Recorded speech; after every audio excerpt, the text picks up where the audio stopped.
శ్రీ గురుభ్యో నమః. శ్రీమాత్రే నమః. అందరికీ నమస్కారము. ఈ రెండు విషయాలు మీ ఇంట్లో జరుగుతూ ఉంటే మీకు దైవశక్తి తోడుగా ఉన్నట్లే లెక్క. అంటే మనం దైవశక్తి యొక్క స్వరూపాన్ని నిజంగా చూస్తున్నామనే లెక్క. మరి ఆ రెండు విషయాలు ఏంటి? మన ఇంట్లో ఎలా జరిగితే దైవశక్తి మనకు తోడుగా ఉంది అనే విషయాన్ని నిర్ధారణ చేసుకోగలుగుతాం. అటువంటి వాటిని కూడా ఈ వీడియోలో మనం చెప్పుకోబోతున్నాం. కాబట్టి వీడియోని పూర్తిగా చూడండి, అప్పుడే మేము ఏం చెబుతున్నామో మీకు పూర్తిగా అర్థం అవుతుంది. అలాగే ఈ వీడియోకి ఒక లైక్ వేసి మీ ఫ్రెండ్స్కి షేర్ చేయండి. అలాగే జై శ్రీకృష్ణ అని ఒక చిన్న కామెంట్ చేయండి. మానవ జీవితాన్ని ఒక అద్భుతమైన అతీత శక్తి నడిపిస్తోంది అని చెప్పడంలో ఎలాంటి సందేహం లేదు. అవును, మానవ జీవితం అనేది ముందుకు సాగాలి అంటే మనకు కనిపించనటువంటి శక్తి ఆ దైవమని మనం నమ్ముతూ, ఆ దైవానికి మనం ఎప్పటికప్పుడు దండం పెట్టుకోవడం, పూజాధికాలు చేయడంలాంటివి చేసి మనకు మనం పాజిటివిటీని, శక్తిని నింపుకుని ముందుకు సాగుతున్నామని చెప్పుకోవాలి. అయితే దైవశక్తి మనల్ని నడిపిస్తుంది అనడానికి సంకేతాలు ఏంటి? మనం చేసే పనుల్లో దైవశక్తి మనకు తోడుగా ఉండి నడిపిస్తోంది అని చెప్పి అనడానికి ఆ సంకేతాలేంటి అనే విషయాన్ని ఇప్పుడు తెలుసుకుందాం. అయితే భగవంతుడు ఏ రూపంలోనైనా మన దగ్గరకు రావచ్చు. ఉదయాన్నే మీరు లేచేసరికి ఒక కాకి మీ ఇంటి ముందు వాలి పదే పదే అరుస్తుందనుకోండి, మీరేం చేస్తారు? ఉదయమే లేచిన వెంటనే కాకి అరుపులు ఏంటి అంటూ విసిరికొడుతూ ఉంటారు. అలా విసిరికొట్టడం అనేది చాలా తప్పు. మీరు ఆ కాకిని ఉదయం లేచిన వెంటనే చూశారు, కాసేపటికి మీ పనులు చేసుకుంటుండగా కూడా ఆ కాకి అలానే అరుస్తోంది అనుకోండి. మీరు వెంటనే ఏం చేస్తారంటే, మీ ఇంట్లో తినడానికి ఉన్న పదార్థాన్ని తీసుకెళ్లి అక్కడ పెట్టడం అలవాటు చేసుకోండి. ఒకరోజు పెడితే ప్రతిరోజు వచ్చేస్తుందని మీరనుకోవచ్చు. అవును, ప్రతిరోజు వస్తుంది. మరి అలా ప్రతిరోజు కాకి ఎందుకు వస్తుంది అని ఆలోచిస్తే ఖచ్చితంగా మీకు సమాధానం దొరుకుతుంది. ప్రతిరోజూ ఆ భగవంతుడు మీ ఇంట్లో ఉన్న దైవశక్తిని మీకు పరిచయం చేయడం కోసం, మీ ఇంట్లో దైవశక్తి నిక్షిప్తమై ఉంది అని తెలియజేయటం కోసం కాకిరూపంలో వచ్చి మీ ఇంటి ముందు అరుస్తూ ఉంటారు. అలా మీరు తెలుసుకోగలిగినట్లయితే ఆ దేవుని యొక్క శక్తి మీకు తోడుగా ఉండి ఆ రోజంతా మిమ్మల్ని విజయం వైపు నడిపిస్తుంది. ఇక మరొక విషయానికి వస్తే, మనం పూజ చేసే సమయంలో దేవుడు పటాలన్నింటినీ చక్కగా అలంకరిస్తాం. పటాలన్నింటినీ కూడా పసుపు కుంకుమ బొట్లు పెట్టి చక్కగా అలంకరిస్తాం. అలా అలంకరించిన తర్వాత పూలతో అలంకరణ చేస్తాం.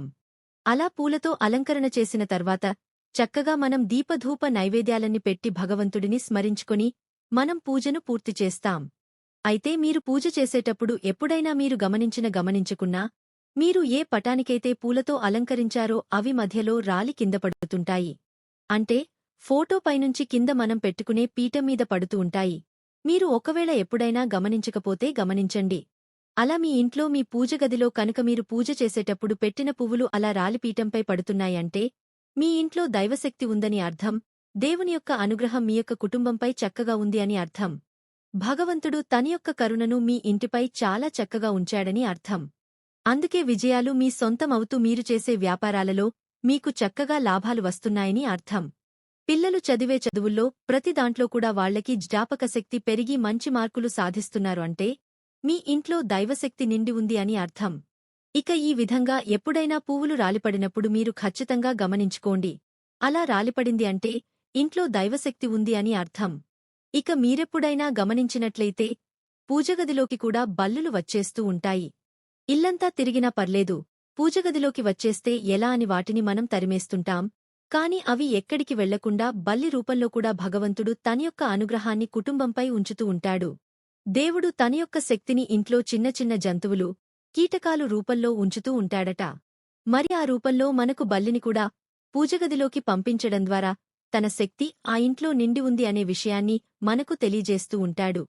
మరి బల్లి మనకు అప్పుడప్పుడు పూజగదిలో దేవుడి పటాల వెనక్కి వెళ్లిపోయి దాక్కుంటూ ఉంటుంది. మనం ఎంత ఆ బల్లిని బయటకు తరిమివేయాలనుకున్నా అస్సలు వెళ్లనే వెళ్లదు. అక్కడే అలా ఉండిపోతూ ఉంటుంది. అలా ఉంటుంది అంటే అర్థం దైవశక్తి మీ ఇంట్లో నిక్షిప్తమయ్యింది అని అర్థం. దాని అంటే ఆ దైవశక్తిని మీరు ఉత్తేజపరిచి చక్కగా ఆ దైవశక్తిని మీరు ఎప్పటికప్పుడు మీ ఇంట్లో పాజిటివ్ ఎనర్జీని ఫిల్ చేసేలా చేసుకోగలిగితే చాలా చక్కగా మీ ఇంట్లో సుఖసంతోషాలు అనేవి ఉంటాయి. మరి దైవశక్తిని మనం ఉత్తేజపరచడానికి ఏం చెయ్యాలి అంటే ధూపాన్ని వేస్తూ ఉండాలి. ఆ ధూపంలో కూడా కర్పూరము, జవ్వాదిలాంటివి వేస్తే ఆ సుగంధభరితమైనటువంటి వాసనలకు దైవశక్తి ఇంకా ఇంకా పెంపొందుతూ ఉంటుంది. అలా పెంపొందినటువంటి ఆ యొక్క దైవశక్తి మన కుటుంబంలో ఉండే ఆర్థిక ఇబ్బందులను, కష్టనష్టాలను దూరం చేయడంతో పాటు మన కుటుంబానికి కావాల్సినటువంటి ప్రతి ఒక్క సమస్యను తొలగించి జీవితాల్లో ముందుకు వెళ్లడానికి సహాయపడుతూ ఉంటుంది. అయితే ఇంకొక విషయమేంటంటే, మనం ఇంట్లో పెట్టే దేవుడి పటాలు ఏవైతే ఉంటాయో అవన్నీ కూడా ఒకసారి మనం నిశితంగా గమనిస్తే గనుక మామూలుగా అయితే అంతగా తెలియకపోవచ్చు. మన గోడకి మేకు కొట్టిదానికి దేవుడి ఫోటోలు తగిలించారనుకోండి, ఆ ఫోటో మనం నిశితంగా గమనిస్తే కొద్దిగా క్రాస్ ఉన్నట్లుగా కనిపించిందనుకోండి, వెంటనే దాన్ని సరిచేయాలి. అంటే ఎప్పటికప్పుడు దైవమందిరాన్ని శుభ్రం చేసుకుని పటాలని శుభ్రం చేసుకుని నీటుగా సర్దుకుంటూ ఉండాలి. మన ఇంట్లో పెట్టుకునే విగ్రహాల్లో ఫోటోల్లో కూడా ఆ దేవుని యొక్క జీవం అనేది ఉంటుంది. జీవం ఉండడం వల్లే మన ఇంట్లో దైవశక్తి అనేది ఎక్కువగా పెంపొందుతూ ఉంటుంది. మన ఇంట్లో ఆ దైవశక్తి ఎప్పుడైతే ఫుల్గా ఉంటుందో అప్పుడు చాలా చక్కగా దైవశక్తి అనేది చాలా చక్కగా పాజిటివిటీని ఇంట్లో ఫిల్ చేస్తుందన్నమాట. మరి ఇలా ఎప్పుడైనా మీకు ఇంట్లో పూజ చేసుకునేటప్పుడు ఆ పటాల నుంచి పూలు రాలిపడినా, ఉదయం లేచిన వెంటనే కాకులు కనిపించినా, ఇంకా దేవుడు పటాల వెనక బల్లులు తిరుగుతూ ఉన్నా, ఇంకా అదేవిధంగా దేవుడు పటాలు ఏమైనా పక్కకు జరిగినట్టు కనిపించినా, ఇవన్నీ కూడా దైవశక్తి మన చుట్టూ మనతో పాటే మనింట్లో ఉందని తెలియజేసే సంకేతాలు.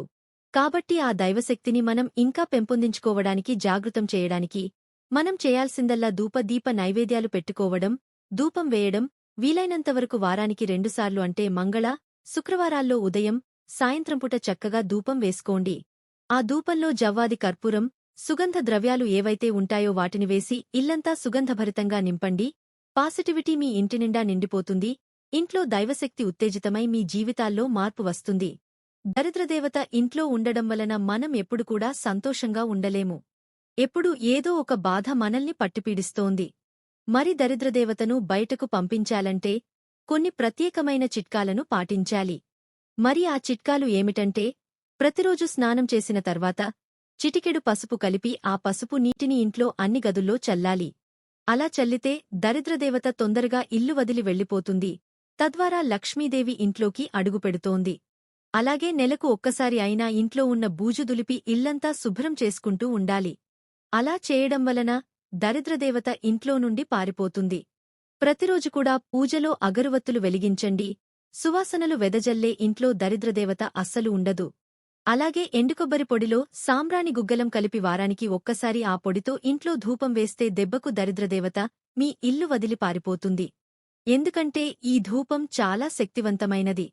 ఇలా దరిద్రదేవత ఇంట్లో ఉందని సూచనలు కనిపించినప్పుడు ఈ చిన్న చిన్న చిట్కాలు పాటించినట్లయితే తప్పక దరిద్రదేవత మీ ఇంటిని వదిలి వెళ్ళిపోతుంది. తద్వారా లక్ష్మీదేవి ఇంట్లోకి అడుగు పెడుతుంది. ఈ వీడియో గనక మీకు నచ్చినట్లయితే జై శ్రీరామ్ అని ఒక చిన్న కామెంట్ చెయ్యండి. ఈ వీడియో గనుక మీకు నచ్చినట్లయితే ప్లీజ్ లైక్ చేసి మీ ఫ్రెండ్స్కి షేర్ చేయండి. అలాగే మా కొత్త వీడియో మీకు వెంటనే చేరాలంటే మా ఛానల్ను సబ్స్క్రైబ్ చేసుకుని పక్కనే ఉన్నటువంటి బెల్ ఐకాన్ను ప్రెస్ చేయండి. ధన్యవాదములు.